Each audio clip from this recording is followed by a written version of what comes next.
This one really hurt, and this one really affected all of us Oh personally God, this week. it was bad. To the Yep. point where I even got so fired up that I needed to write about it, and I published it. I How did co-published how did we this. Go ahead. how did we miss that? It's because you weren't meant to see it.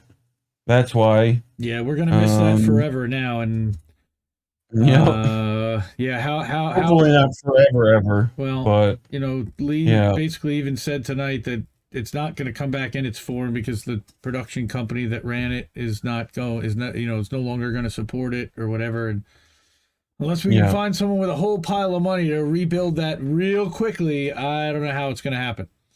But yeah. I'm going to do a little read on this one because I figure then we can clip that up and we can do a segment, or I can release that as an audio, and you can a reading from the author himself, which is pretty interesting. So we can talk about Who's this that after. guy? Sorry. Who's that guy that jumped out the plane with the money that we never found? Oh, that's You contact that guy. oh gosh, what's his name? Yeah, now it's gonna piss me off. Oh Chat, my chat, if you can god. get to it. Oh my Um, god. What was that man's name? I cannot remember. Okay, so I'm gonna go through this real quick. Gosh. DB Sweeney. yeah, yes, sure, or Cooper. DB DB Cooper. Cooper. DB Sweeney is That's it. an actor. Yep. A little different. Okay. Okay. All Yeah. right. Isn't that So, DB Cooper? so, So, go ahead. R.I.P. to Redacted tonight and RT America, and we are all poorer for it. When voices that Yes, we challenge are. when voices that challenge corporate corruption, expose hypocrisy, inconvenient to the powerful, are silenced, only benefits the powerful who have one less outlet to worry about now. I've been watching Redacted tonight for years, since I got a smart TV and noticed it on my Pluto app. Since before I started aggregating and publishing news. I also used to subscribe to DirecTV, and I remember watching Redacted tonight on RT America. I think it was channel 321, and thinking it was way funnier than any comedic news show on commercial TV, like The Daily Show. Yep. This week, Redacted tonight was just one casualty of the information war happening concurrent to the Ukraine crisis that's been happening since 2014. On March 2nd, RT America announced that it was shuttering operations, putting hundreds of American voices who routinely challenge narratives out of work immediately. Specifically, the crew at Redacted, plus comedians Natalie McGill, Naomi Caravani, Anders Lee, and Jafar Khan, plus scores of others are affected by this directly and indirectly. And here's the tweet that I put up, and this was actually from the 4th about the production company that's closed that is no longer going to support RT and permanent separation from most of the employees. Shows like On Contact with Chris Hedges, The News with Rick Sanchez, The World According to Jesse Ventura, and many others were the only semblance even close to a 24-hour TV network where Americans who have legitimate issues with things happening in our country had a platform to express those gripes. For some reason, Spotify also preemptively voluntarily decided to remove the podcast Moment of Clarity by Lee Camp and the RT podcast, The Politics of Survival with Tara Reid. Again, Yeah, Morty. I include Right, it's Rick Sanchez. tweets about Dr. Rick Sanchez is in there. Tweets from Lee Camp and Tara about their appreciation and talking about losing their shows and losing their podcasts. And it was terrible. She's been pulling her hair out too. It's rough.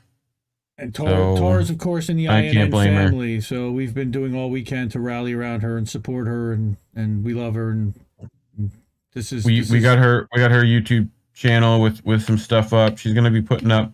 RT did give her essentially all her old like videos and stuff like that, and podcasts and stuff. So we should be able to get those up on her YouTube. So if people want to go subscribe to that, I definitely suggest that. We'll put it in the description after the show goes live. Yep. But you won't find them or voices like theirs on mega corporate owned TV, the 20 companies that control almost all content people see and hear, because they say things that make corporate network execs and the companies they advertise for, defense contractors, pharmaceutical companies, fossil fuel, and big box retail, uncomfortable by exposing their corrupt practices which they try to whitewash with flowery ads. And I've been talking about this for a while, even before this thing got cut. But they've been blackballed by Dems, won't sell out to Republicans. You've got anti-corporate, anti-capitalist voices all over, and they can't get a sniff on TV anymore. That was our only shot. So our independent, my mission, Independent Left Media, is and has been to amplify voices that call out corruption and corporate hypocrisy, and Redacted was a crown jewel in that mix early on. As we ramped up and found more voices to include, no doubt partially inspired by the team at Redacted. And for almost a year, one of the YouTube channels that we put on auto tweet was Redacted Tonight. We tweeted every published segment and episode by the channel as soon as it was available on YouTube. For receipts, you can search Twitter for the phrase @IndLeftNews and Redacted. Even before this even launched as a website, we had shared a Moment of Clarity video. And that's when I was actually set up as at Prague News Weekly. That's how far back this account goes. And that was before I even started to launch a website. This was actually the first auto tweet from Independent Left News, and it was back in October of 2020. After we changed our name back in September of 20, Lee and Eleanor's Sunday night live stream raising money for the Assange defense was one of the first super chat donations we made as Independent Left News. It was $20 super chat. And then I tweeted about it and thanked them for it. Again, I such heart for these guys, and for what Lee has been a super inspiration. I've watched this guy work and admired how hard he works. And here's an article he wrote. This was in mid-January, and it had like no likes and shares, and I couldn't understand how and why. And I said, if the lack of likes and shares on this post aren't clear evidence of suppression, I don't know what evidence you need. This is Robert Scheer, who was like the editor of the New York Times, right? And Lee Camp is one of the biggest voices there are on the left. So how can nobody see and engage with this tweet? One like. It was Lee Camp. Yeah, one like. It was Lee Camp. Okay.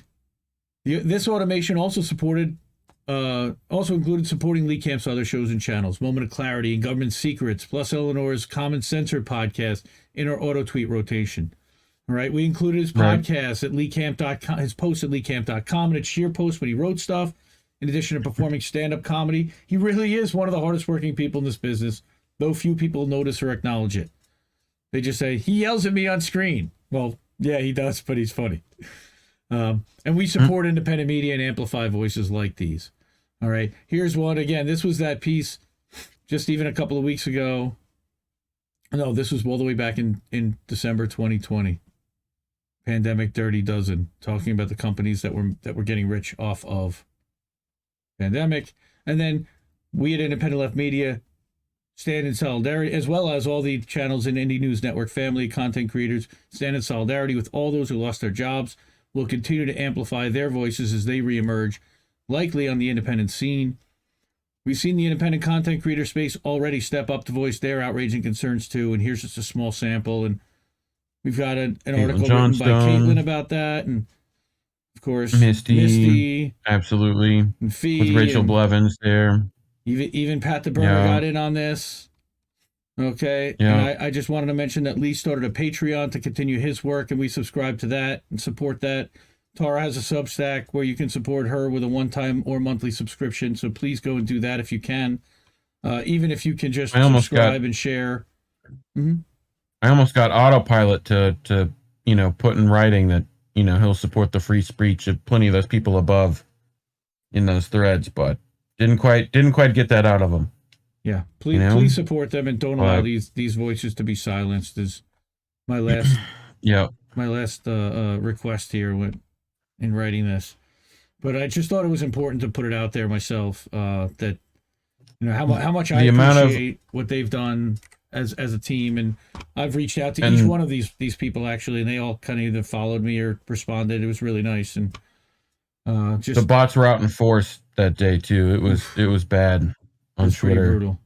Oh, it's pretty brutal. Yeah, bring back RT America would be nice. Thank you. Hell yeah. Well, again, my other question was, how come we don't have anybody who in America who is willing to step up and potentially fund or support this? I think there are some pretty wealthy people on the left, and maybe if we kind of put our heads together, pooled resources, maybe we can accomplish something. I don't know. Susan Sarandon and We're gonna have Roger to do Waters something. specifically. I did mention, but I'm sure there are others DB out there Cooper. who have plenty of money. DB Sweeney. Yeah. So Yeah. that was my little heartfelt piece, and my little ode to RT America and to Redacted. So thank you for the memories and the laughs, and we will miss you guys as a show. And we're Thanks. again, their segments were funny. They were educational. Sometimes they were a little bit, again, because it took a little bit longer for them to produce it, but they were so well produced. They brought in people that wouldn't necessarily sit and watch a more raw live stream of people in their living room.